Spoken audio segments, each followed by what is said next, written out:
ये वही रहस्यमयी जगह था जहां मैं पहले कभी नहीं आया था, पर एक बड़ा सा किला मेरे तरफ जरूर आ रहा था, जिसकी बाहरी सतह गंतव्य म्यूजियम के नाम के साथ साथ उसका पूरा एड्रेस भी बता रहा था। और इतना बड़ा नाम एक सांस में पढ़ पाना मुश्किल ही नहीं नामुमकिन था। एक कार्यरत ट्रैफिक पुलिस से मैंने पूछा कि टिकट कहाँ मिलेगा, तो उसने कहा कि उधर से ले लो। मैंने कहा उधर से? उसने कहा हाँ, लेकिन उधर AK-47 से लैस एक इंडियन पुलिस सलाखों से बाहर निकल रहे बच्चों की निगरानी में तैनात खड़ा था, क्योंकि किडनैपर्स यहाँ दिन रात गेरिया मारते रहते थे और इंफॉर्मेशन एक्सचेंज करके चल भी दे रहे थे। चढ़ते सूरज की अल्ट्रा रेडिस किरणें मुझे घामे घाम कर दिया था और मैं वहां रखे कृत्रिम शयन कक्ष में छाया खाने चला गया। लेकिन मेरा ये भौतिक सुख एजेंट धीरेन्द्र को बर्दाश्त नहीं हुआ और मुझे बुरी तरह बहला फुसला कर बाहर कर दिया गया। इससे मुझे पता लगा कि कलयुग चरम पर है और मोबाइल युग की शुरुआत हो चुकी है। लोग अपने अपने मोबाइल में घुस जाने की कोशिश कर रहे थे। एक सीक्रेट एजेंट होने के नाते मुझे जासूसी के दाव पेच अपनाने पड़े। आखिर ये सारा का सारा लाइक्स और कमेंट जा कहां रहा है?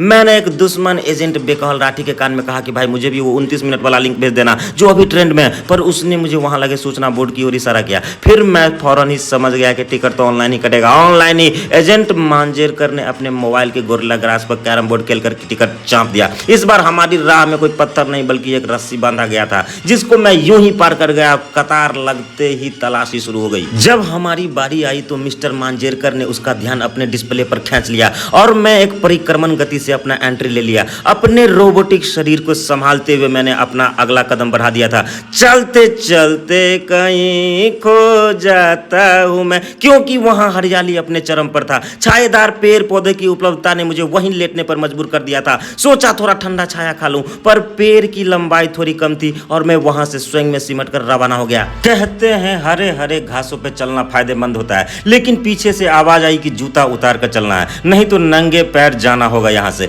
मैंने भी बिना अपने पावर का प्रयोग करते हुए फौरन जूता उतारने लगा और आसानी से जूता खुल भी गया, क्योंकि मम्मी ने जब मुझे तैयार किया था तो मेरा जूता का फीता बांधना भूल गई थी। गोले गोल घर से लोग अपना शरीर लेकर वापस निकलना शुरू कर दिए थे। पत्तियों के झरोकों के पीछे मैं फोटो खिंचाने के लिए पोज दे रहा था, तभी अचानक धरती घूमने लगी। लोग इधर उधर भागना शुरू कर दिए, लेकिन मैं निर्भीकता का परिचय देते हुए वहीं का वहीं खड़ा रहा और खड़े खड़े ही निकल लिया गोल घर की तरफ। लोग धोती झाड़ कर चलते हैं, मैं अपना मौजा झाड़ कर अपने जिंदगी में आगे बढ़ गया। तभी मेरी नजर पिलर पे चिपकी एक A4 शीट पर पड़ी, जिस पर अनल अक्षरों में लिखा था no photography no video recording. मैं जाकर सबसे पहले उसका स्पेलिंग चेक किया और वहीं खड़ा होकर एक फोटो खिंचवा लिया।